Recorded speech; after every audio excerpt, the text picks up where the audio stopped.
Alors du coup, je vais vous partager mon écran et on va faire une petite visite guidée. Je vais quand même peut-être expliquer un petit peu pour les gens qui connaissent pas trop du coup Notion. Notion, c'est un logiciel, un site de création d'espace où on peut en fait rentrer des différents tableaux, des différents graphiques. C'est un peu Excel en amélioré, je dirais. Enfin, c'est comme ça que moi je le vois. Et en fait, tu peux vraiment créer tes espaces de travail, tes suivis de projet, par exemple, il y en a qui s'en servent beaucoup pour les études, donc ils peuvent faire leur organisation, leurs travaux, etc. Moi, du coup, je m'en sers pour le pro. C'est là où je note justement quand je crée un nouveau projet pour mon site internet, pour mon activité. Je le rentre dans Notion, je le travaille, je fixe mes objectifs, mes tâches, etc. Il y a aussi des barres de suivi de progrès. Et du coup, je m'en sers pour le pro, pour le perso, parce que j'ai aussi des objectifs perso. Mon organisation au quotidien, les trucs du train-train, quoi, le ménage, etc. J'ai vraiment... Enfin, en fait, je suis devenue accro à Notion, parce que bon, je suis un peu une maniaque de l'organisation, hein, donc une fois que j'ai découvert Notion, moi, je suis tombée dedans, je suis tombée accro. Et c'est un outil qu'il faut prendre un peu en main, et comprendre comment il fonctionne un peu au début. Faut apprendre à l'appréhender, mais une fois que tu comprends comment ça fonctionne, tu peux vraiment tout faire et tout rentrer dans Notion. Il y en a qui rentrent leurs journaux, il y en a qui rentrent leur programme de sport. Tiens, d'ailleurs, moi aussi, j'ai mon programme de sport aussi dessus. Voilà, on peut faire plein de choses. Et voilà, c'est pour ça que j'ai mis la formation aussi de 2 heures accessible à tout le monde. Elle est gratuite hein, sur la boutique et sur le site, et je l'ai remis d'ailleurs dans l'espace Notion. Parce que voilà, faut apprendre à le prendre en main, et avec cette vidéo, vous avez le b.a-ba de Notion en fait, voilà, tout simplement. Alors du coup, l'espace Notion, il se présente comme ça. Alors je vais essayer de garder du coup le chat sous les yeux.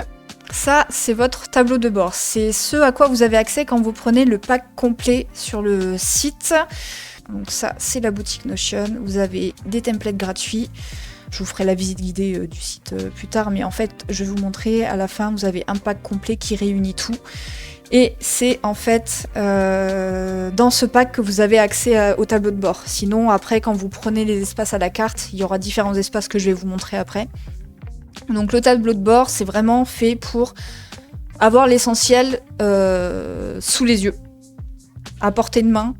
Moi j'adore avoir ça, c'est vraiment quand je veux... En fait, moi dans la création d'un roman, j'ai toujours une première phase de brainstorming où j'aime avoir du concret sous les mains, avoir de la matière, avoir des post-it, des choses comme ça pour vraiment noter mes idées en vrac, m'éparpiller et tout ça. Par contre, à partir du moment où j'ai fait ça, j'ai besoin quand même d'un peu de structure, d'un peu de cadre, d'un peu d'ordre. Je suis un peu maniaque sur les bords. Et du coup, j'ai besoin après de réunir tout ça en un seul et même endroit, ne pas avoir à m'éparpiller sur des post-it, sur une frise que j'avais au mur avant, sur des carnets. Je peux même pas vous montrer combien de carnets j'ai là sous le bureau, j'en ai au moins 5 ou 6. Voilà, j'avais besoin d'avoir l'essentiel sous la main, et du coup cet espace, moi je l'ai pensé comme ça. Il faut savoir que les espaces Notion, je peux pas m'adapter aussi à tous les profils d'auteurs. On a tellement de façons de fonctionner qui sont différentes, donc forcément, ces espaces Notion, ils sont imprégnés de ma façon de fonctionner à moi, mais après, vous pouvez tout à fait le modeler et le modifier à votre sauce pour avoir quelque chose qui vous ressemble, en fait, voilà. Donc, en fait, il se dispose de cette façon-là. Vous avez déjà un petit disclaimer, on va dire ça, où je vous mets plein d'informations. De toute façon, les espaces, vous avez toujours des informations, des directions pour savoir le pourquoi du comment de chaque truc. Donc là, vous avez voilà, des petites informations. Vous avez la fameuse vidéo du coup de 2 heures de formation qui est là. Je l'ai fermé trop vite. Voilà. Voilà. Après 2-3 petites informations pour savoir comment fonctionne le tableau de bord, l'espace Notion. Je vous laisserai le lire si vous prenez l'espace. Vous avez un petit espace mémo pour noter voilà, ce qui vous passe par la tête, un truc auquel vous devez penser. Et si vous êtes comme moi, en fait, moi j'ai besoin des fois de me vider la tête dès que j'ai un truc à penser, plutôt que de me dire oui, je vais le noter plus tard, et puis en général on l'oublie. Vous pouvez le noter ici ou ailleurs, hein, mais moi en tout cas voilà, ça me permet d'avoir cet espace-là pour ensuite en faire ce que je veux plus tard. On va voir après en bas de la page, on peut aussi après l'intégrer ailleurs. Ensuite, vous avez forcément, dans un premier temps, une vue sur chacun de vos projets d'écriture. C'est-à-dire que vous allez avoir votre liste d'envies. Dès que vous avez une envie de roman, sans forcément l'avoir pensé, travaillé, etc., vous pouvez la noter là. Vous faites une nouvelle page, vous cliquez dessus, ça va vous ouvrir un template où vous pourrez remplir votre projet. Les projets en cours et les projets terminés. Sachant que les projets en cours, vous avez différentes étapes.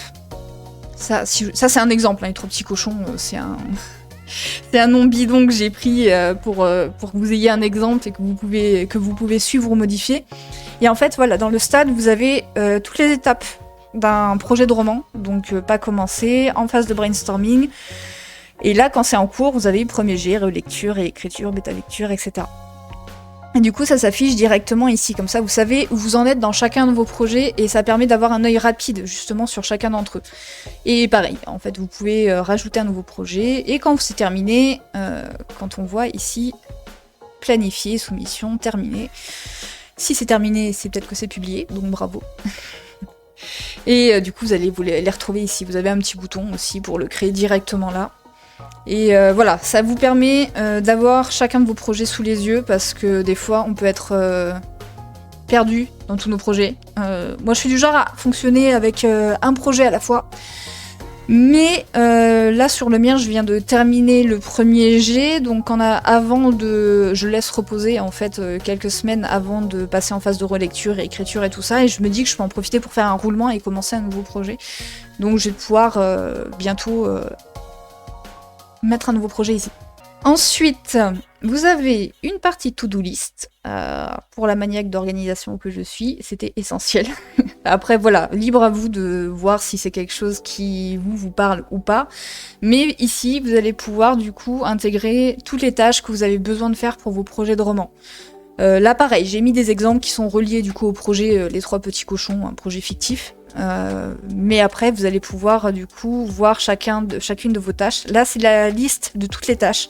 Vous avez du coup pour chaque tâche un statut qui vous permet de savoir où vous en êtes, si c'est pas commencé, si c'est en cours, si c'est terminé, le projet qui est rattaché, la priorité parce que ça vous permet de vous organiser. Ça, en organisation productivité, souvent on vous amène à prioriser vos tâches pour savoir par lesquelles vous devez commencer. Et du coup, vous avez priorité 1, priorité 2, priorité 3. Vous pouvez en rajouter, si vous voulez mettre priorité 4, vous pouvez rajouter une priorité 4. C'est modulable, donc vous pouvez facilement après adapter les choses à vos besoins.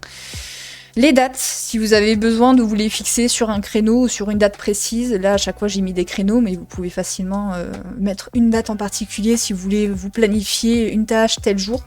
L'étape de projet, parce que je vais vous montrer après dans les projets, vous avez différents espaces, différentes étapes de projet, et vous pouvez relier votre tâche à chacune des étapes. Ça vous permet justement de mieux vous organiser, de savoir où est-ce que vous en êtes, etc. Et les objectifs d'écriture, en fait, alors ça ce sera à vous de voir comment vous voulez fonctionner. Pareil, en organisation et productivité, on fait la distinction entre un objectif et une tâche. C'est-à-dire que quand vous avez un objectif, par exemple terminer la planification du roman. Pour terminer la planification du roman, vous allez devoir faire plein de tâches. Donc, développer les protagonistes, développer le world building, etc. etc. Et quand vous avez complété chacune de ces tâches, vous avez atteint normalement votre objectif. Voilà. Bon, après, je peux pas vous faire un cours sur l'organisation, sinon on n'a pas fini. Mais voilà, donc ça vous permet de vous organiser de cette façon-là. Après, vous avez un tri par différents volets, c'est-à-dire que vous avez un tri par statut qui vous permet de voir en un coup d'œil les tâches qui sont pas commencées, les tâches qui sont en cours et les tâches qui sont terminées. Ça vous permet justement de voir qu'est-ce que vous devez faire ensuite ou qu'est-ce que vous devez continuer par exemple. Là on voit que par exemple la tâche en cours c'est des recherches sur le compte des 3 petits cochons. Mais vous avez aussi à faire développer le protagoniste, création de personnages, et vous avez les priorités. Donc ça veut dire que par exemple la prochaine tâche, dans l'idéal, ça voudrait dire que c'est celle-là. Voilà. C'est une façon de fonctionner. Après, vous avez aussi le tri par projet qui peut être intéressant. Bon là on en a qu'un, mais si vous avez plusieurs projets en même temps, ça vous permet de voir en un coup d'œil les différents projets, les différentes tâches rattachées à chacun de vos projets d'écriture en fait. Après, vous avez le tri par priorité, du coup. Comme ça, vous savez quelles sont les tâches les plus prioritaires, quelles sont celles qui le sont moins, et quelles sont celles qui sont secondaires, on va dire. Voilà. Ensuite, vous avez une partie planning à la semaine et planning mensuel. Ça vous permet d'avoir sous les yeux votre planning. Voilà, par exemple, là vous avez ça qui s'affiche, cette tâche-là, que j'ai programmée du coup du 14 au 20. Donc ça veut dire que sur cette semaine-là, je dois travailler cette tâche-là. Voilà, mais ça vous permet justement d'avoir quelque chose un peu plus visuel. Moi je sais que je fonctionne plutôt avec Google Agenda, mais j'aime bien quand même des fois avoir ça sur Notion pour déjà un petit peu visualiser ce que je dois faire, et ensuite moi je peaufine sur Google Agenda en termes d'organisation, de planning et tout ça. Mais bon, ça c'est plus pour le pro, mais pour le roman aussi je l'inclus à ce niveau-là. Et ensuite vous avez les tâches qui sont faites. Sachant que vous pouvez aussi aller assez rapidement, c'est qu'ici j'ai fait une petite case fait, c'est-à-dire que si c'est fait, là par exemple celle-ci on va considérer qu'elle est finie, hop, je coche ma case, elle disparaît de la liste des tâches et normalement elle va apparaître ici. Voilà. Ça, c'est pour la to-do list. La to-do list, donc là, c'est vraiment général avec tous les projets. Et vous verrez que dans chacun des projets, vous avez la to-do list qui est reliée et qui est reliée à cet espace-là. Tout est imbriqué, tout est lié. Hein. Dans le pack, en tout cas. Dans le pack complet. Donc ça, c'est pour la to-do list. Et donc là, on a les fameux objectifs dont je vous parlais. Qui vous permettent de vous organiser mois après mois. C'est-à-dire, par exemple, là, pour le mois d'avril, qu'est-ce que j'ai à faire sur mes projets d'écriture sur le projet des 3 petits cochons, là, par exemple, j'ai mis écrire 5000 mots pour le premier jet. Voilà. Et pour écrire 5000 mots, bah, peut-être que je vais me définir, je dis un chiffre au hasard, 500 mots par jour. Donc, dans votre liste de tâches, vous allez pouvoir mettre écrire 500 mots, que vous allez pouvoir répéter tous les jours, qui sera relié à cet objectif-là. Ça vous permet justement de vous organiser, d'avoir un visuel mois après mois pour savoir comment vous... Moi, je fonctionne comme ça, en tout cas. J'aime bien savoir où je vais. Les objectifs, c'est pas forcément pour me foutre une pression. C'est plus pour avoir un cadre et savoir où je vais, pour m'organiser. Et si j'atteins pas mon objectif, bah j'atteins pas mon objectif, et puis c'est comme ça, et je réajuste le mois prochain, et puis voilà. Et ça demande aussi d'apprendre à se connaître, à savoir comment on fonctionne au niveau de notre productivité. Il y a des mois avec, il y a des mois sans. Et du coup, vous avez aussi, donc comme d'hab, hein, vous avez du coup le statut en cours, terminé, pas commencé, les priorités, et vous avez un tri. Là, c'est bien parce que ça vous permet d'avoir une vue sur les 3 prochains mois. Après, vous pouvez rajouter les prochains. Hein. Si, par exemple, là, on est mars... Ah bah d'ailleurs, le mois de mars, il est fini, donc je vais peut-être pouvoir le masquer. Masquer le groupe. Et on va voir avril, mai, et on va rajouter... Il est où le mois de juin ? Mois de juin, hop, afficher le groupe. Voilà. Comme ça, vous avez une vue sur les 3 prochains mois. Ça vous permet de savoir. Par exemple, si vous avez plusieurs objectifs et que vous sentez que celui-là, par exemple, c'est un peu short, ça va pas le faire pour le mois d'avril, vous pouvez les faire glisser et le mettre pour le mois de mai. Voilà. C'est assez ludique, je trouve. Donc c'est ça que j'aime bien sur Notion, c'est que oui, à la base, c'est un peu des tableaux, ça peut être un peu plan-plan et tout ça, mais après, vous avez... Ah, qu'est-ce que je fais ? Vous pouvez après avoir des vues qui sont plus sympas et qui sont plus visuelles. Moi, je suis quelqu'un de visuel, donc j'aime bien avoir quelque chose de sympa sous les yeux. Donc ça, c'est pour l'organisation par mois. Après, vous l'avez aussi du coup par statut, comme pour la to-do list. Donc pas commencé, en cours, terminé. Par projet. Donc après la vue par priorité et les objectifs atteints. Voilà, une fois que vous avez marqué vos objectifs comme étant terminés, normalement, si j'ai bien fait mon job... Là, il disparaît et il apparaît ici. Voilà. Ça vous permet aussi, tac, à la fin du mois, de faire le bilan de qu'est-ce qui a été fait, qu'est-ce qui n'a pas été fait sur votre mois.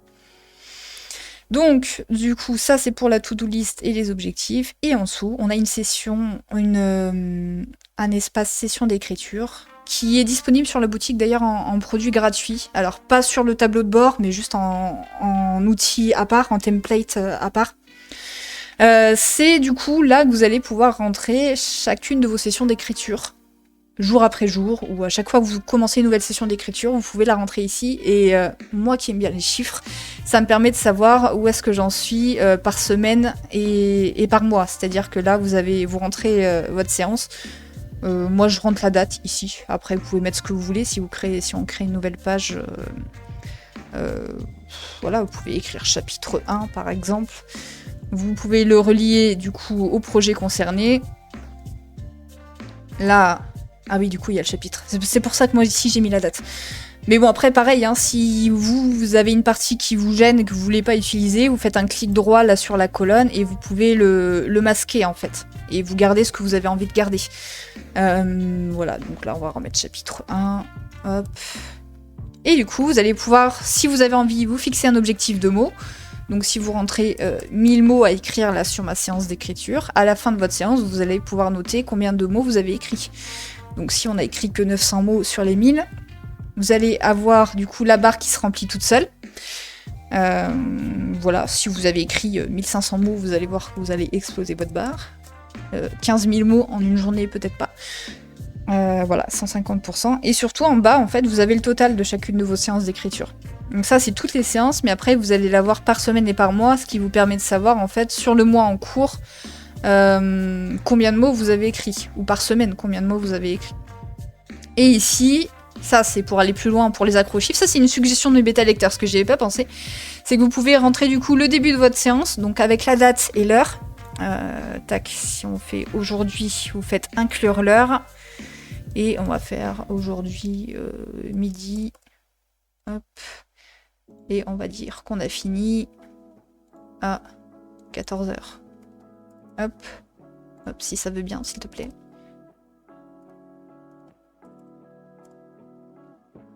Voilà.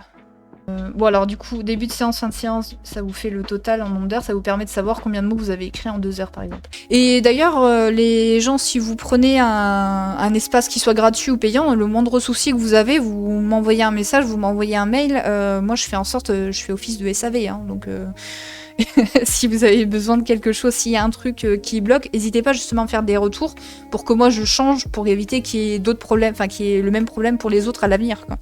Et pareil, si vous bloquez sur un truc, là je sais que j'ai une personne qui avait du mal avec le fonctionnement de Notion, elle avait pris le pack complet. N'hésitez pas à m'envoyer un message si vous galérez sur un truc. Moi je suis là aussi pour vous répondre et pour vous débloquer des trucs, même si j'ai du temps dans la semaine et que vous voulez qu'on s'appelle ou qu'on se fasse une visio pour que je vous montre la solution, ce sur quoi vous bloquez, on peut aussi faire ça. Hein. Et ensuite, à la fin, moi, d'Uploadboard, ça c'est une suggestion aussi que j'ai eue d'une bêta-testeuse. Vous allez la voir aussi dans vos projets d'écriture, dans vos espaces. Vous avez un endroit, surtout pour l'auto-édition, je crois, mais même pour la bêta-lecture, la correction, etc. Les contacts que vous allez avoir par rapport à la création de votre roman. Donc tous les prestataires, les bénévoles, les entourages concernant toutes les étapes de votre roman. Par exemple, pour la phase de bêta lecture, vous pouvez rentrer chaque personne. Là, c'est relié à un projet, à un projet en particulier, mais vous allez pouvoir du coup rentrer le nom de la personne, rentrer son contact, le rôle. Alors, je distingue rôle et catégorie. C'est moi qui m'embête un petit peu. Ça, c'est vrai qu'on m'a fait la remarque que c'était peut-être pas nécessaire de distinguer les deux. Moi, c'est un peu ma façon de fonctionner. Mais vous pouvez, comme d'hab, masquer des trucs. Mais du coup, vous avez le rôle. Voilà, bêta lecteur, correcteur, graphiste, imprimeur. Si vous êtes en auto-édition, vous allez avoir sûrement plein de contacts et un budget. Et je vais vous montrer après le budget. La catégorie, c'est plus une catégorie générale, donc tout ce qui va être correction, c'est-à-dire que bêta lecteur, correcteur va être dans la phase correction. Imprimeur, etc. va être plus dans la phase édition. Puis après, vous avez une promotion, vente d'ailleurs, c'est peut-être pas... Je vais me le noter, ça aussi. Ah si, non, je sais pourquoi.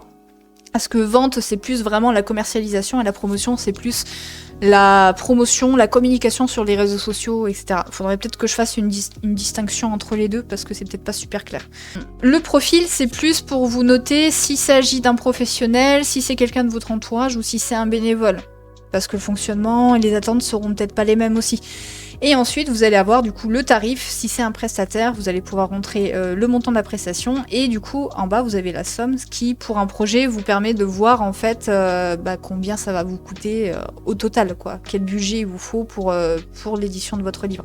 Surtout si vous êtes en auto-édition, du coup. Mais même pour ceux qui visent la maison d'édition, vous allez des fois avoir des prestataires, bêta lecteurs, correcteurs, etc. Et vous avez aussi, du coup, pour les prestataires, du coup, la date. Donc pareil, vous pouvez mettre... comment on appelle ça ? Un créneau, en fait, si par exemple le prestataire doit travailler sur les 2 prochaines semaines, vous pouvez mettre du 7 au 20.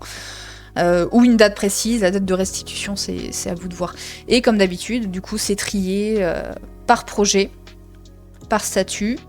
Et là, vous avez plusieurs statuts différents, ce qui vous permet aussi de voir les personnes éventuellement qui sont à recontacter. Si par exemple, là ici, vous pouvez rentrer les personnes que vous envisagez de contacter, mais que vous n'avez pas encore contacté. Les personnes avec qui vous êtes déjà en contact. Les personnes qui ont commencé la prestation, ceux qui l'ont terminée, ceux qui sont à recontacter parce que vous avez peut-être pas de nouvelles. Donc si vous mettez l'étiquette à recontacter, ça vous permet justement de savoir où est-ce que vous en êtes. Et pas de retour, parce que ça arrive que des fois vous ayez des prestataires fantômes qui ne vous répondent plus jamais. Ça arrive souvent sur les prestataires bénévoles, par exemple en bêta lecture. Je dis pas que c'est le cas tout le temps, hein, mais ça arrive des fois qu'il y en ait qui vous donnent plus jamais de nouvelles derrière. Donc ça vous permet de savoir où est-ce que vous en êtes justement dans chacun de vos prestataires. Donc ça, c'est pour le tableau de bord. Que du coup je rappelle, c'est inclus dans le pack complet. C'est pour vraiment quand vous avez accès à tous les espaces, ça vous permet aussi d'avoir un tableau de bord avec tout sous les yeux, ou en tout cas l'essentiel sous les yeux. Ensuite, pour chacun des projets, vous allez avoir différentes étapes, et c'est justement ces espaces-là qui sont disponibles sur la boutique. C'est-à-dire que sur la boutique, vous allez avoir plein d'espaces. Alors vous allez avoir des espaces gratuits, donc la formation, les fiches perso, les sessions d'écriture dont je vous parlais, planifier son roman. Pourquoi le truc est aussi petit, ça va pas du tout. Voilà, ça c'est les espaces gratuits. Et après vous allez avoir des espaces payants, brainstorming, premier jet, bêta lecture, correction, enfin bref, je vais vous les montrer, mais voilà, c'est tous ces espaces-là, en fait, parce qu'on m'a posé la question l'autre jour de, j'arrive pas à trouver la fiche de personnage, où est-ce qu'elle est, etc. Pourtant, j'ai pris aussi, en plus du pack, j'ai téléchargé le produit gratuit, mais du coup, j'arrive pas à trouver où est-ce qu'il est, et en fait, parce que ces espaces-là se trouvent dans la catégorie projet, donc que je vous montre. Sur votre tableau de bord, vous cliquez sur votre projet, peu importe, ça dépend, voilà, le projet concerné, là j'en ai qu'un. Vous pouvez l'agrandir. Et du coup, déjà votre projet il se présente comme ça en haut. Pareil, vous pouvez modifier et adapter en fonction, c'est-à-dire que vous allez avoir la date de création, la phase de là où est-ce qu'il en est, donc comme je vous ai montré, pas commencé, brainstorming, premier jet, etc. Le choix de l'édition, si vous visez l'auto-édition, la maison d'édition, ou si vous n'êtes pas encore décidé, ça vous permet déjà de choisir. Le genre, parce que pour moi, les trop petits cochons, on peut faire une réécriture horrifique, voilà. Donc après, vous pouvez choisir... bon, j'ai listé les principaux genres, mais vous pouvez aussi en rajouter si vous voulez. L'objectif de mots, ça, c'est plus pour les architectes.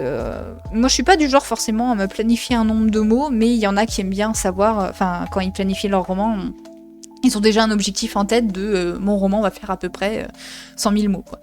Donc ça vous permet du coup de le rentrer, et au fur et à mesure que vous écrivez votre premier jet, vous pouvez rentrer le nombre de mots, et vous allez avoir du coup une barre de progression pour savoir où est-ce que vous en êtes. Deadline, si vous voulez vous fixer une deadline, c'est pas obligé. Note, c'est pour vous noter des infos, mais je crois que non, je l'ai pas mis. Bon, note, ça vous permet de vous noter 2-3 infos si vous avez besoin. Donc ça, c'est pour vraiment le générique. Et ensuite, vous allez avoir l'idée initiale. Donc si vous avez besoin de vous rappeler un peu l'origine de l'idée, le pitch, les thèmes principaux, ça vous permet en fait quand vous ouvrez votre projet d'avoir le rappel un peu de l'essentiel, c'est-à-dire voilà le pitch, les thèmes, pourquoi cette histoire et les enjeux de l'histoire. Quand vous ouvrez votre projet, ça vous permet de vous remettre ça en tête quand vous passez à l'écriture ou à la planification, des choses comme ça. Ensuite, du coup, les différentes étapes de projet, c'est tous les espaces dont je vous parlais que vous pouvez avoir accès sur la boutique. Je vais vous les montrer après. Et vous allez retrouver ce que vous avez sur votre tableau de bord, donc la fameuse to-do list. Donc la to-do list et les sessions d'écriture qui sont reliées à ce projet-là. Là, c'est vraiment, mais c'est automatique. Hein, donc là, directement, si vous rentrez une tâche, ce sera automatiquement relié à votre projet. Quand vous allez aller sur votre tableau de bord, ça va se mettre tout seul sur votre tableau de bord et ça va afficher le projet en question. Et pareil pour les sessions d'écriture, c'est la même chose. C'est exactement les mêmes espaces, sauf que vous les retrouvez autant sur le tableau de bord qu'ici. Moi, c'est parce que j'aime bien des fois avoir des trucs sous les yeux, même si pour certains ça peut être un peu répétitif. Comme ça, selon si quand je commence ma session de travail, je suis sur le tableau de bord ou sur le projet, j'ai tout de suite ma to-do list et ma session d'écriture. Donc ensuite, les différentes étapes, pareil, vous avez un statut que vous pouvez mettre pas commencé, en cours, terminé. Comme ça, c'est trié par statut ici. Et du coup, je vais vous faire la visite de chacun des espaces. Donc vous avez la phase brainstorming, quand vous commencez un projet de roman, là c'est ce que je vais bientôt faire prochainement, je pense, si je me sens prête, parce que pour le moment je me sens pas encore prête à passer à un autre projet, mais je l'ai en tête. Vous avez une partie dans cet espace brainstorming, idées en vrac. C'est toutes les idées qui vous viennent à l'esprit. Moi c'est les fameux post-it que je vais avoir dans un premier temps. Une fois que j'ai besoin de les réunir en un seul et même endroit, ils vont aller dans cet espace-là, en fait. Donc oui, j'ai mis manger des pâtes. on m'a pas fait le retour là-dessus. Voilà, j'ai voulu mettre un exemple. Je pense que je devais avoir faim à ce moment-là.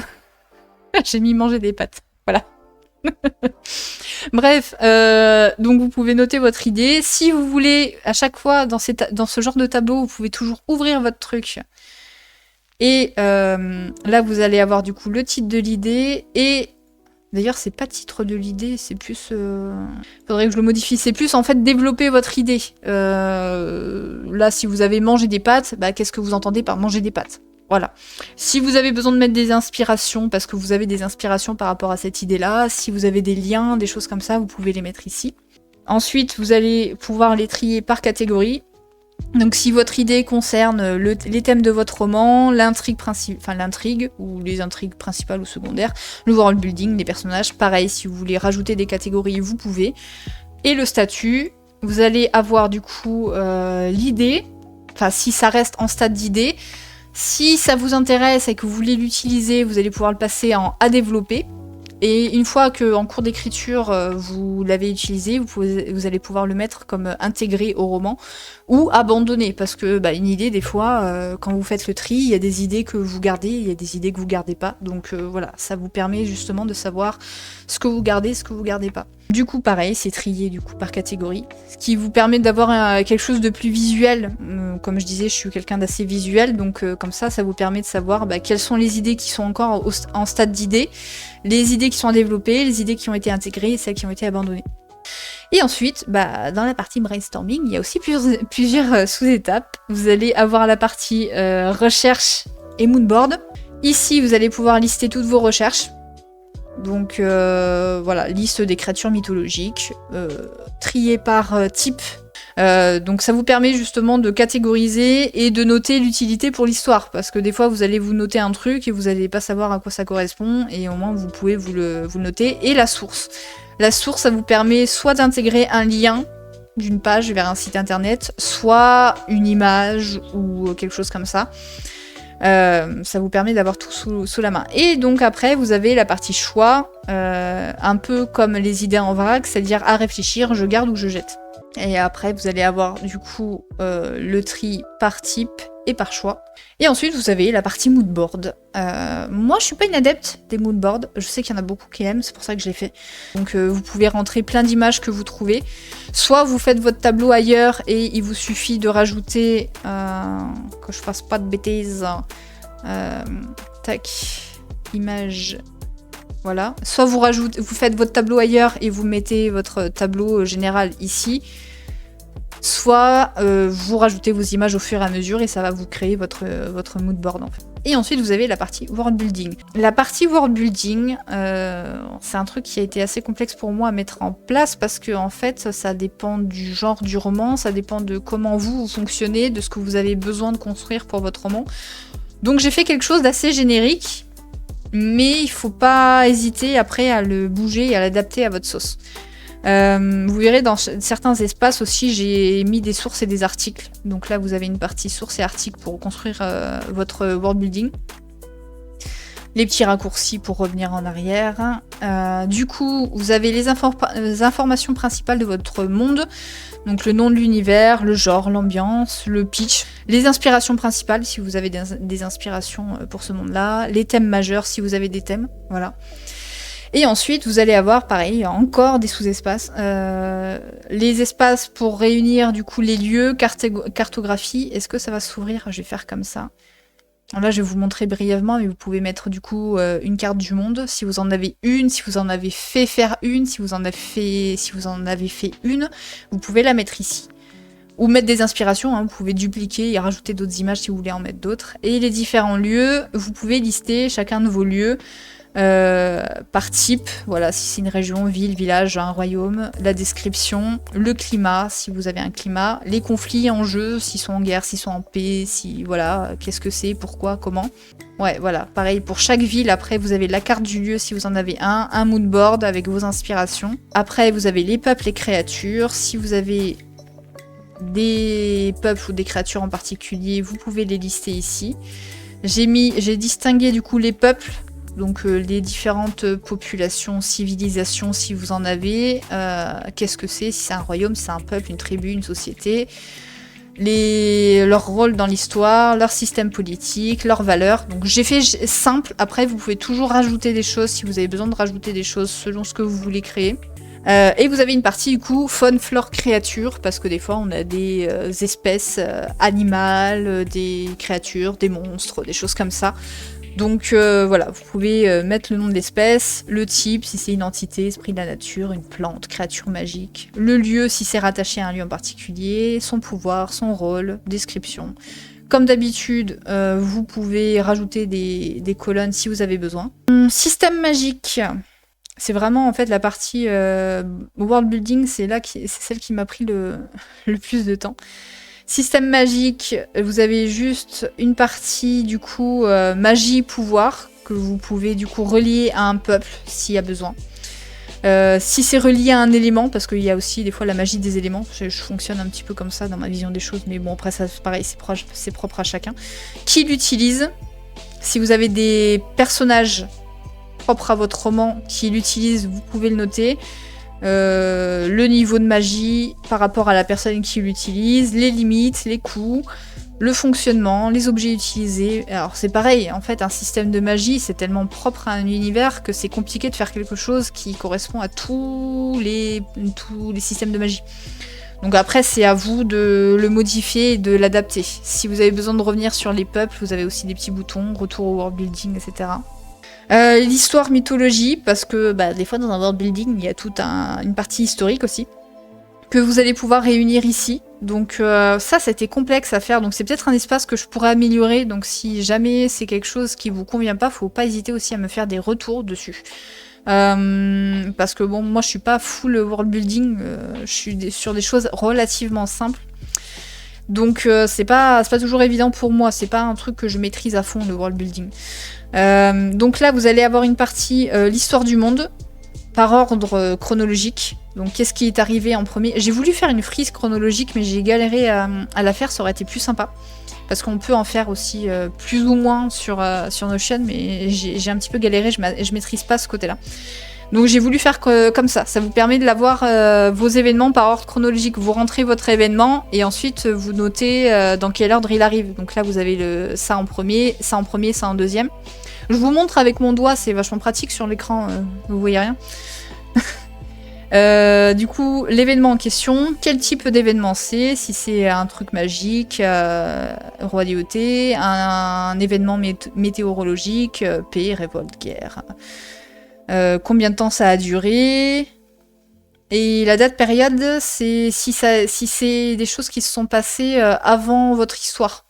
Donc voilà, combien de temps avant, 150 ans avant le roman, 200 ans avant le roman, s'il y a des peuples qui sont impliqués, des personnages, description et les conséquences, si ça a des conséquences sur vos personnages ou sur votre histoire actuelle. Voilà. Et vous avez une partie religion, mythologie, c'est si vous avez surtout des religions qui sont reliées à certains de vos peuples, certaines de vos civilisations, vous pouvez les rentrer ici, voilà. Pareil, hein, après les colonnes, moi j'ai fait en fonction de ce qui moi me parlait. À vous de l'adapter et de modifier en fonction. Et ensuite, la dernière phase du world building, c'est si vous avez des langues, des écritures à créer, vous pouvez les rentrer ici. Voilà, des mots, des expressions, la langue concernée, la traduction. Je sais qu'il y a des romans qui nécessitent de créer des mots ou des expressions, ou des choses comme ça, donc vous pouvez en fait les répertorier ici, en fait, tout simplement. Donc voilà, ça c'est pour la partie world building dans l'étape brainstorming. Ensuite, vous avez la fameuse fiche personnage que vous allez retrouver dans les produits gratuits dans la boutique. Ça, c'est un truc que j'offre. Donc pareil, alors moi c'est ma vision de la fiche personnage, je dis pas que c'est un truc qui correspond et qui fonctionne pour tout le monde. Moi j'ai voulu mettre en avant, alors on va créer un personnage parce que du coup j'ai plus, je sais pas pourquoi j'ai plus un exemple, j'ai plus d'exemple. Donc quand vous créez un personnage, vous pouvez du coup rentrer son nom ici, le relier au projet, lui donner un rôle si c'est... Bon, alors là j'ai fait simple, hein, mais après vous pouvez en rajouter d'autres des catégories. Hein. Donc j'ai mis protagoniste, antagoniste, personnage secondaire. Vous pouvez mettre d'autres choses si ça convient mieux à votre personnage. Le lien avec le protagoniste, s'il y en a un, vous pouvez le noter ici. Et après vous pourrez rajouter d'autres trucs si vous voulez rajouter d'autres trucs. Là vous allez avoir l'affiche avec la photo, l'image si vous avez une inspiration ou si vous avez créé une image, etc. Vous pouvez la mettre ici. Vous allez avoir déjà les choses assez basiques, donc le nom, l'âge, le lieu, signe astro, métier. Moi, c'est des trucs que je complète pas forcément à fond. C'est pas ce qui m'intéresse le plus dans un personnage, mais il y en a qui aiment bien, donc forcément, voilà. Enfin, il y en a qui vont aller beaucoup plus loin. Moi, c'est des trucs, forcément, le nom, l'âge, oui, le lieu, ça dépend. Signe astro, oui, pourquoi pas, pour le fun, ou si c'est important pour l'histoire, voilà. Langage, s'il a une façon de parler en particulier, ça peut être intéressant. Les hobbies, si jamais c'est important pour l'histoire, voilà. Moi, je suis pas adepte des fiches personnages qui vous demandent de réfléchir vraiment tout en amont sur votre personnage pour pas les réutiliser dans votre histoire. Ça sert à rien de lui créer des hobbies si ça n'a pas d'importance pour l'histoire en particulier. Je sais qu'il y en a qui le font. Après, si ça vous parle, vous pouvez le faire, mais moi ça me parle pas spécialement. Après, bah voilà, 3 qualités, 3 défauts, ses valeurs, sa vision du monde, ce qui le distingue des autres. Moi, c'était plus des points comme ça que j'avais envie de travailler pour rendre votre personnage unique en fait. Donc, ce qu'il désire plus que tout, ce qui le rend heureux, sa plus grande peur, sa plus grande blessure, sa plus grande contradiction. C'est là que vous allez en fait créer un personnage qui est complexe et profond et où il va y avoir des enjeux qui vont se créer pour l'histoire. Après, vous allez avoir une partie, sa place dans l'histoire. Donc sa place dans l'histoire, moi je trouvais que c'était des trucs méga intéressants à développer pour un personnage, c'est-à-dire voilà quelle place le personnage prend dans l'histoire et quelle va être son évolution. C'est ça moi qui m'intéresse dans un personnage. Donc après vous allez avoir des questions, vous n'êtes pas obligé de répondre à toutes les questions, mais ça vous permet de creuser un peu plus le personnage que plus ces traits physiques qui moi m'intéressent pas spécialement. Voilà, c'est quand même ma façon à moi de penser pour une fiche personnage. Après il y a 1001 façons de le faire. Et après voilà, si vous avez besoin de modifier cette fiche personnage pour faire quelque chose qui vous ressemble plus, n'hésitez pas aussi à le faire quoi. Pour la partie brainstorming, après, voilà, c'est plus une partie pour les architectes, du coup. Les jardiniers, je suis désolée. Après, ça dépend, il y a des jardiniers qui aiment bien quand même planifier un petit peu. Mais là, vous allez avoir, pareil, c'est un espace offert sur la boutique. La partie planification du roman. Alors, c'est une façon de faire. Peut-être que je ferai des mises à jour, peut-être que je changerai. Déjà, c'est un truc que j'avais retravaillé suite à des retours de bêta-testeurs. Parce que c'était pas ce que j'avais fait avant, c'était peut-être pas hyper clair, mais voilà, c'est une façon de fonctionner. Je vais vous montrer. Vous avez la partie du coup trame globale, donc c'est un rappel en fait de ce que vous avez sur votre projet d'écriture sur l'espace principal. Donc l'origine de l'idée, le pitch, les thèmes principaux, pourquoi cette histoire, c'est un rappel en fait pour avoir tout sous les yeux.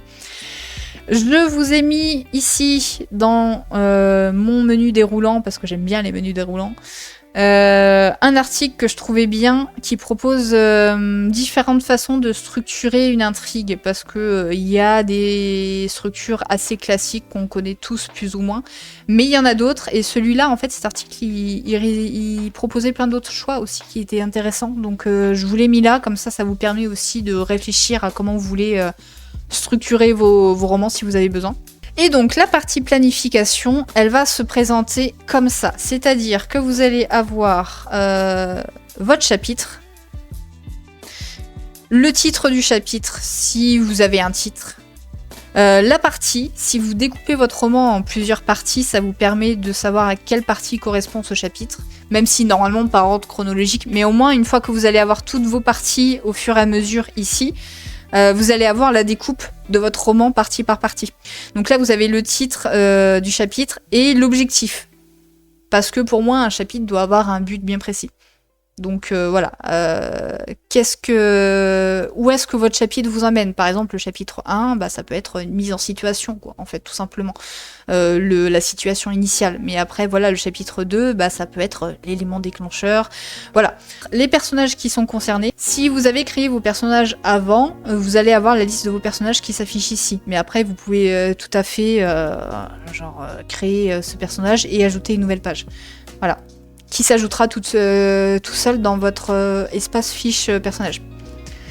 Et ensuite, si vous voulez vous fixer un nombre de mots par chapitre, ça c'est pas obligé, il y en a qui aiment bien, si vous êtes du genre à planifier un nombre de mots pour votre roman, peut-être que vous allez avoir envie de planifier un nombre de mots pour votre chapitre.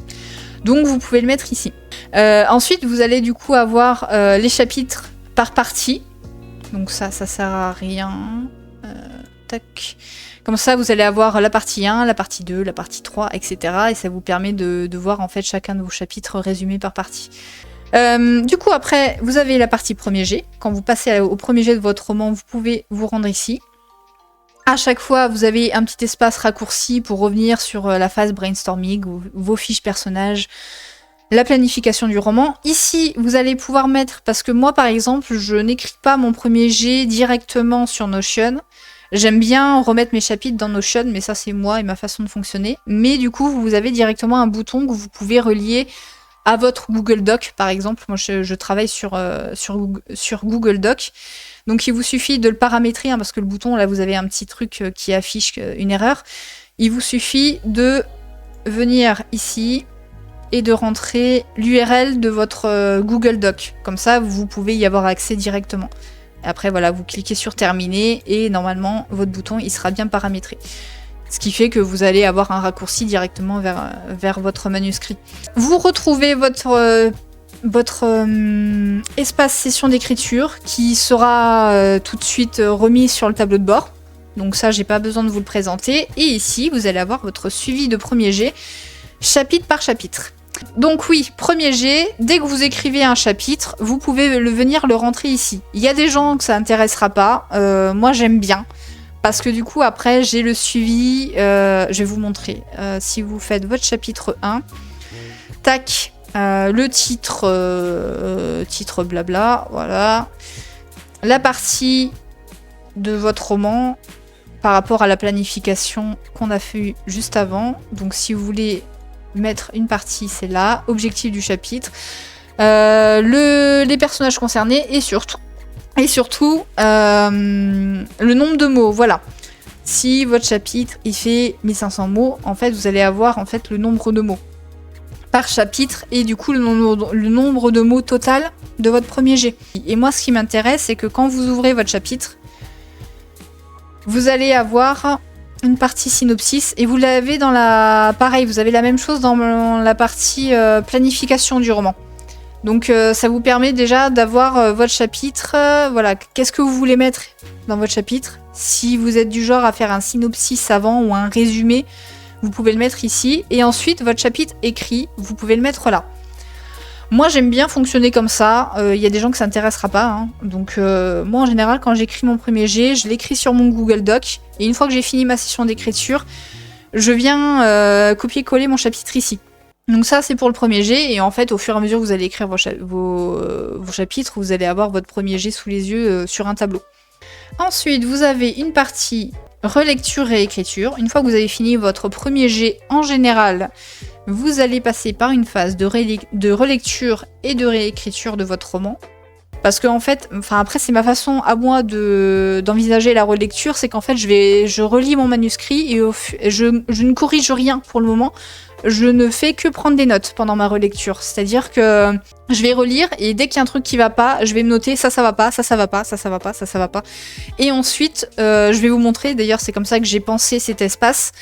Si pendant la relecture aussi vous voulez vous concentrer sur une partie en particulier, vous avez différents thèmes. Donc si vous voulez vous concentrer sur l'intrigue, sur la structure, le rythme, les personnages, etc.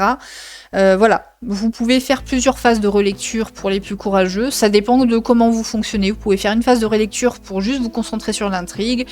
Voilà, c'est à vous de voir. Et une fois que vous avez fait une liste de tout ce qui va pas, vous pouvez le répertorier ici. Donc, vous allez pouvoir lister ce qui va pas chapitre par chapitre. Voilà, par exemple, j'ai mis des exemples. Dans le chapitre 1, il y a des répétitions de phrases ou de mots. Voilà, vous pouvez le relier à une catégorie. Description, narration, là c'est plus une question de rythme, donc voilà, vous pouvez le mettre en termes de rythme, et ensuite développer si vous avez besoin de développer, ou noter ce que vous allez devoir modifier. Par exemple là, on repère qu'il y a des répétitions de phrases dans le chapitre 1, qu'est-ce que vous allez faire? Eh ben, corriger les répétitions de phrases, ou les tournures de phrases bancales, ou les choses comme ça. Dans le chapitre 1, je me suis rendu compte qu'il y avait une incohérence de noms de personnages. Qu'est-ce que je vais devoir faire? Modifier les noms de personnages. Voilà. Et ensuite, pareil, c'est trié par catégorie. Ce qui fait que pour la réécriture, vous allez peut-être faire une phase de réécriture concernant les personnages, une deuxième phase de réécriture concernant le rythme, concernant les dialogues, etc. C'est une façon de fonctionner. Hein. Moi, c'est comme ça que je fonctionne pour la réécriture. J'aime pas tout corriger en même temps parce que c'est le bordel. J'aime bien me concentrer d'abord, par exemple, sur le rythme ou sur la structure. Et ensuite, en fait, en général, je vais avoir tendance à me concentrer sur le plus gros du chantier et ensuite je vais aller dans le détail. Donc pour moi, le plus gros, souvent, ça va être déjà la structure du roman. S'il y a des choses à bouger, s'il y a des chapitres à modifier, des trucs à rebouger en termes de structure. Ensuite, je vais peut-être plus aller voir les personnages, le rythme, etc. Mais ça sert à rien de tout modifier en même temps parce que sinon, en général, on s'y perd. C'est ma façon à moi de voir. Hein. Je vais le répéter je sais pas combien de fois, mais c'est comme ça que je fonctionne, quoi. Donc voilà, liste de ce qui ne va pas. Et ensuite, une fois que tu as noté ce qui va pas, tu vas pouvoir planifier ta réécriture. C'est-à-dire que par exemple, ici, si tu veux te concentrer sur ce qui va pas concernant tes personnages, tu vas pouvoir noter toutes tes tâches que tu as à faire. Donc oui, je disais, tu peux rentrer du coup ta tâche, le chapitre qui est concerné ou les chapitres qui sont concernés, la catégorie de réécriture, la date. Comme ça permet déjà de t'organiser dans tes réécritures. Si tu veux déjà planifier des phases de correction, tu peux te noter les dates. Et normalement, si j'ai bien fait mon job, ça se répertorie sur le tableau de bord. Où tu vas avoir ta liste de tâches, ton planning. Normalement, c'est censé se mettre tout seul sur ton planning, si j'ai bien fait mon taf. La priorité, parce que ça va te permettre aussi justement de t'organiser par ordre. Si tu as des tâches qui sont priorité 1, tu vas commencer par les tâches de priorité 1 avant de faire les priorités 2, 3, etc. Ensuite, du coup, tu as ton planning. Ah bah tu vois, j'ai été un petit peu intelligente. J'ai mis le planning directement ici. Comme ça, tu as sur ton mois ton organisation. Par exemple, genre cette semaine, je vais retravailler la structure de mon roman. Et tu vas avoir du coup tâche numéro 1, tâche numéro 2. Enfin bref, ça dépend de comment tu fonctionnes. La semaine prochaine, c'est peut-être pas réaliste hein, ce que je dis, mais je vais travailler sur mes personnages. Et du coup, je vais me noter tout ce que j'ai à travailler sur mes personnages. Etc. etc. C'est une façon de s'organiser. Après, faut pas hésiter à l'adapter à sa façon de s'organiser à soi. Le tri par statut. Donc, qu'est-ce qui n'est pas commencé, qu'est-ce qui est en cours, qu'est-ce qui est terminé. La vue par chapitre, la partie par catégorie, la partie par priorité. Ça, c'est bien parce que du coup, ça va te permettre de voir déjà qu'est-ce qu'il y a à faire en priorité 1, qu'est-ce qu'il y a à faire ensuite. Ça te permet d'y aller étape par étape. Et qu'est-ce qui a été fait? Voilà, c'est le même fonctionnement que le tableau de to-do list, mais là, spécifique à la réécriture, en fait. Une fois que tu as fini tes réécritures, une première phase en tout cas de réécriture, souvent tu vas avoir envie de passer en bêta lecture. Il y en a qui passent directement par la case bêta lecture après avoir écrit le premier jet, c'est ok, vous pouvez le faire. En général, j'ai plutôt tendance à conseiller de passer au moins par une petite phase de réécriture avant de l'envoyer en bêta lecture, mais après c'est propre à chacun. J'ai ici mis une fiche de bêta lecture, qui est une fiche que tu peux envoyer, il y en existe plein, hein, mais ici c'est les questions, il y en a quand même beaucoup. Hein. Je dis pas forcément que tu dois envoyer toutes ces questions à tes bêta lecteurs, hein, mais ça te permet d'avoir quelque chose de complet.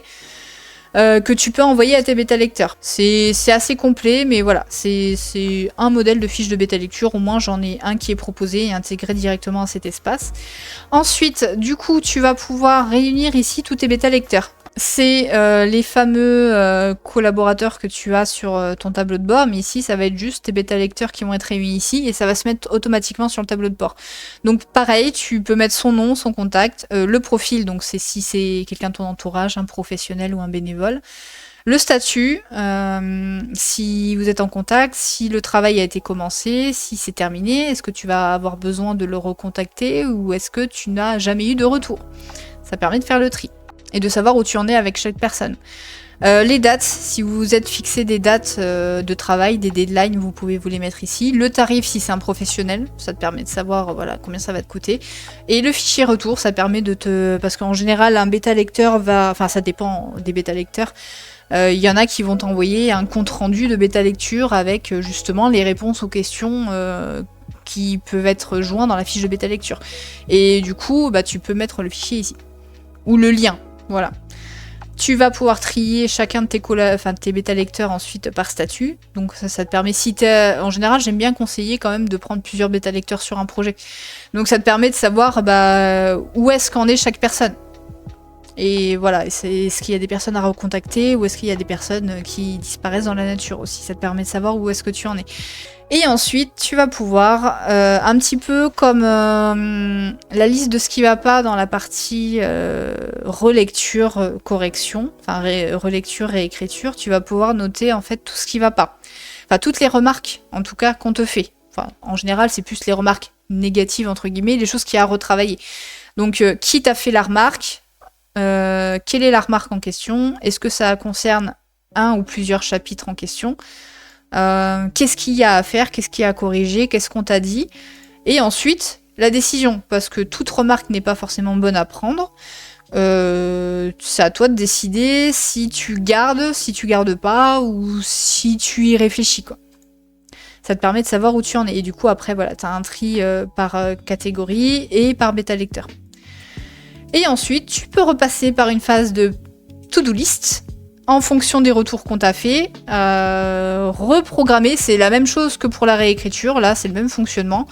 Voilà, te noter ce que tu comptes faire, ce que tu comptes mettre en place pour passer par une nouvelle phase de réécriture, parce que ça n'en finit jamais. Mais voilà, ça c'est pour la phase bêta lecture. Après la bêta lecture, une fois qu'en général tu as quelque chose d'assez abouti, tu vas passer par une phase de correction. Alors là, après, ça dépend si tu vises l'auto-édition ou les maisons d'édition. L'approche n'est pas forcément la même. Je considère que si tu passes en auto-édition, tu es censé avoir quelque chose d'assez irréprochable. Un roman n'est jamais parfait, j'ai tendance à le dire sur les réseaux. Même les romans publiés ont des fautes, ont des coquilles. Voilà, on peut pas avoir quelque chose d'irréprochable. Mais il faut avoir quelque chose de propre et d'assez carré quand même. Et quand tu vises les maisons d'édition, je considère que t'es pas payé à faire les corrections. Hein. Ils ont des correcteurs et on te prélève un pourcentage sur les ventes de ton roman pour la correction. Hein. Donc... il faut quand même avoir quelque chose de propre. Hein. Je dis pas qu'il faut sauter la phase de correction si tu vises la maison d'édition. Mais du coup, tu as un espace pour te concentrer sur les corrections. Encore une fois, tu as une checklist de ce à quoi tu peux faire gaffe pour la correction. Donc l'orthographe, grammaire, ponctuation, répétition, conjugaison, longueur, incise, etc. Si tu as besoin de te noter des petits trucs qui te passent par la tête, tu peux te les mettre ici. Si tu fais appel à des correcteurs, tu peux les recenser ici, ça fonctionne pareil que pour les bêta lecteurs. Et ensuite, les corrections à faire. Alors après, ça dépend, parce que si tu as un correcteur professionnel qui passe sur ton roman, en général, t'as pas grand-chose à faire, c'est lui qui va te faire les corrections. Mais si jamais quelqu'un, selon à qui tu fais appel, il te souligne juste ce qu'il y a à faire et c'est à toi de passer par la correction, et t'as une partie encore to-do list. Pour te noter des trucs, te programmer des tâches, par exemple aujourd'hui faire la correction des chapitres 1 à 5 que je me programme sur la semaine prochaine par exemple. Voilà, tu peux te lister des choses que tu vas faire si tu as besoin de programmer tes corrections. C'est le même système après, c'est pour ça que je vais un peu plus vite là, parce que après c'est la to-do list que tu vas retrouver sur ton tableau de bord aussi. Une fois qu'en général tu as fini ta correction, techniquement tu es prêt à envoyer ton roman en édition, en maison d'édition ou à passer par la phase auto-édition. Donc tu as déjà une partie soumission maison d'édition si c'est ce que tu recherches. Tu vas pouvoir lister ici toutes les maisons d'édition qui t'intéressent. Donc le nom de la maison d'édition, son site web, s'il y a une collection en particulier qu'il faut cibler, les dates d'appel à texte s'il y en a, les conditions de soumission, parce que chaque maison d'édition va avoir ses propres conditions, donc ça te permet de faire le tri pour tes dossiers de soumission. Tu vas avoir une partie dossier de soumission qui va, en fait c'est la même chose qu'ici, mais ça va se répertorier ici, et c'est surtout que ici tu vas avoir pour chaque dossier, voilà, si tu l'as pas encore envoyé, s'il est en cours de préparation ou s'il a été envoyé. Délai de réponse. Combien de temps, en fait, souvent, tu as des maisons d'édition qui vont dire le délai de réponse, c'est 3 mois, 6 mois, etc. Ça permet de savoir, en fait, selon la date à laquelle tu as envoyé ton dossier, combien de temps tu dois attendre pour éventuellement relancer. C'est-à-dire que si la maison d'édition te dit on vous donne une réponse sous 6 mois, ça sert à rien de relancer la maison d'édition dans les 3 mois à venir, parce que ça peut les agacer aussi. Donc voilà, ça te permet de savoir où est-ce que tu en es pour ensuite voir si tu as eu une réponse. Donc en général, quand tu l'as envoyé, pour le moment tu n'as pas de réponse. Tu peux ensuite avoir une réponse où on te demande de faire des modifications. Et ensuite, soit une réponse positive ou négative, ou alors juste pas de réponse, quoi. Et si justement, passé le délai de réponse, tu es toujours sans réponse de la maison d'édition, tu peux éventuellement relancer. Mais ça, on va le voir après. Si tu as un feedback de l'éditeur, tu peux le mettre là. Ici, là, dans cette partie-là. Ensuite, du coup, tu as un tri par statut. Quel dossier n'a pas encore été envoyé, quel dossier est en cours de préparation, quel dossier a été envoyé. Un tri par réponse, ça permet de savoir du coup sur ton projet combien de réponses positives tu as, combien de réponses négatives tu as, celles qui sont sans réponse. Tu as une partie à relancer automatiquement, en fait tu vas pouvoir voir les maisons d'édition que tu peux relancer, c'est-à-dire que toutes les maisons d'édition où tu n'auras pas de réponse, tu vas pouvoir les relancer une fois que tu auras passé la date de délai de réponse, quoi. Et la partie félicitations, c'est juste pour l'ego, pour faire plaisir. C'est la partie où toutes les maisons d'édition t'ont dit oui. Voilà. Et ensuite, tu as une partie de dossier de soumission. Alors c'est un dossier assez générique parce que forcément, selon la maison d'édition, tu n'auras pas forcément les mêmes conditions et les mêmes choses à envoyer. Mais du coup, tu as une partie pitch du roman avec quelques indications, un petit lien vers un site pour travailler le pitch de ton roman. Le résumé, parce que ce sont deux choses différentes, mais du coup je t'ai mis des indications à chaque fois. Le synopsis de ton roman. Donc là c'est les indications, mais après tu vas pouvoir éventuellement enlever ça et mettre du coup le résumé de ton roman, son pitch, etc. Et la lettre d'intention, parce que des fois on te demande une lettre d'intention. Donc voilà. Comme ça t'as tout sous la main, t'as l'essentiel sous la main et ça te permet après, quand t'envoies ton dossier de soumission, de faire des copier-coller ou etc. quoi. Enfin, des copier-coller ou de les faire après, ça dépend en fichier PDF ou ça dépend ce qu'ils demandent.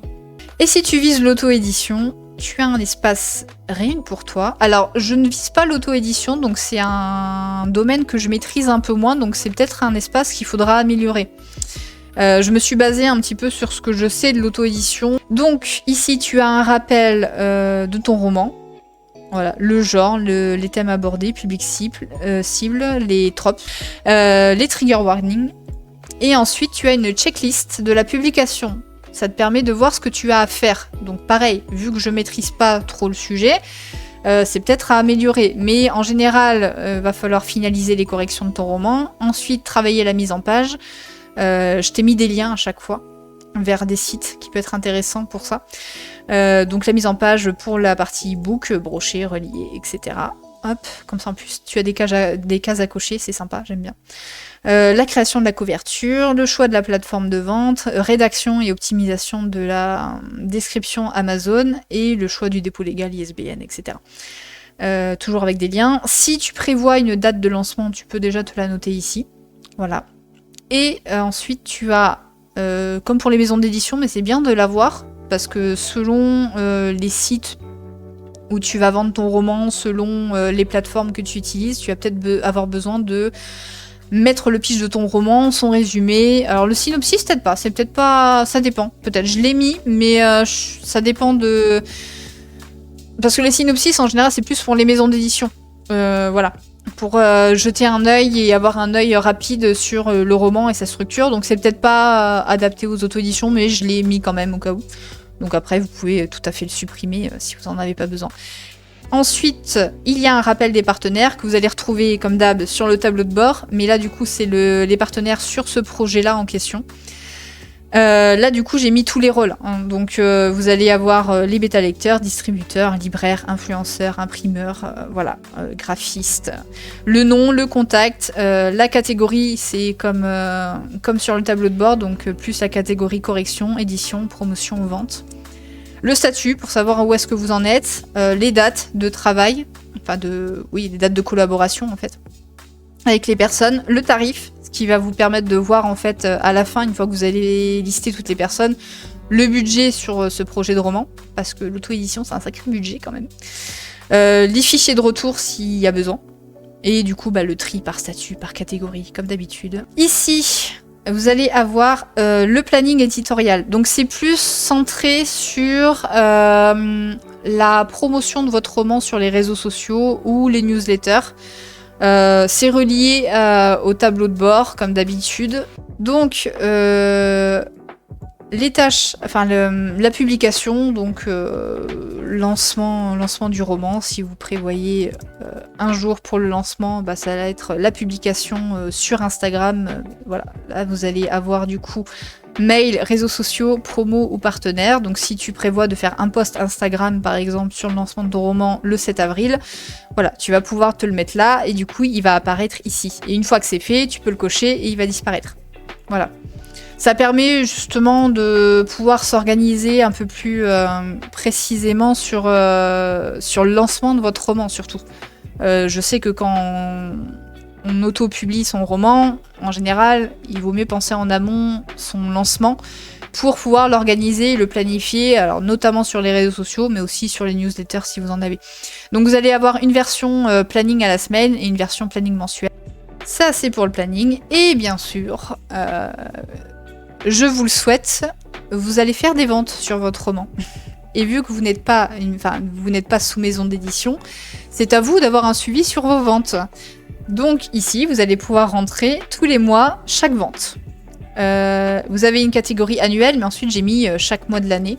Donc après, il faudra peut-être l'archiver année après année pour avoir un œil sur chaque mois. Vous pouvez rentrer, on est en avril, donc avril. La plateforme, il y en aura peut-être d'autres, hein, j'ai mis les principales, mais après il y en a peut-être d'autres. Vous pouvez les rajouter ici, donc par exemple Amazon. Nombre de ventes que vous allez faire chez Amazon. Donc, je sais pas, vous allez faire 15 ventes chez Amazon. Le chiffre d'affaires, j'en sais rien, je mets 500 €. C'est fictif, hein, c'est peut-être pas réaliste du tout. Si vous avez des avis, vous pouvez noter, j'ai eu 6 avis, des remarques si vous avez besoin de vous noter des trucs. Et du coup, là sur la partie annuelle, vous allez mois après mois voir le nombre de ventes que vous allez faire et vous allez avoir le total annuel. Le nombre de ventes, total de ventes, mois après mois, et le nombre total annuel.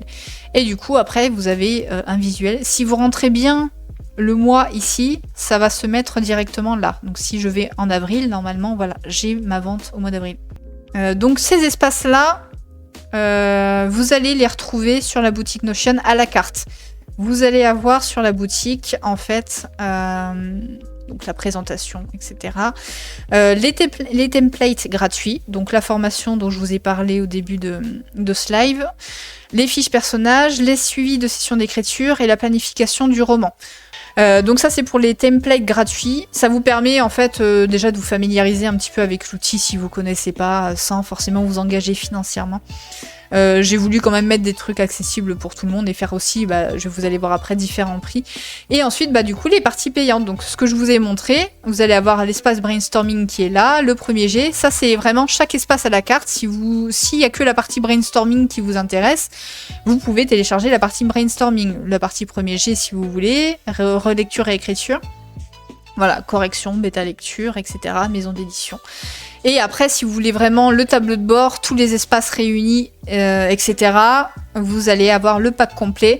les 7 espaces réunis, le tableau de bord, un suivi des projets d'écriture, parce que vous allez avoir la partie pour chaque projet, les objectifs mensuels, la to-do list, les sessions d'écriture pour les partenaires, et j'ai fait une petite offre de lancement là qui finit jeudi à minuit, parce que à la base le pack fait 79 €, je le vendrai après jeudi à 57 €, et là j'ai fait une petite réduction, en fait il est à 47 € jusqu'à jeudi.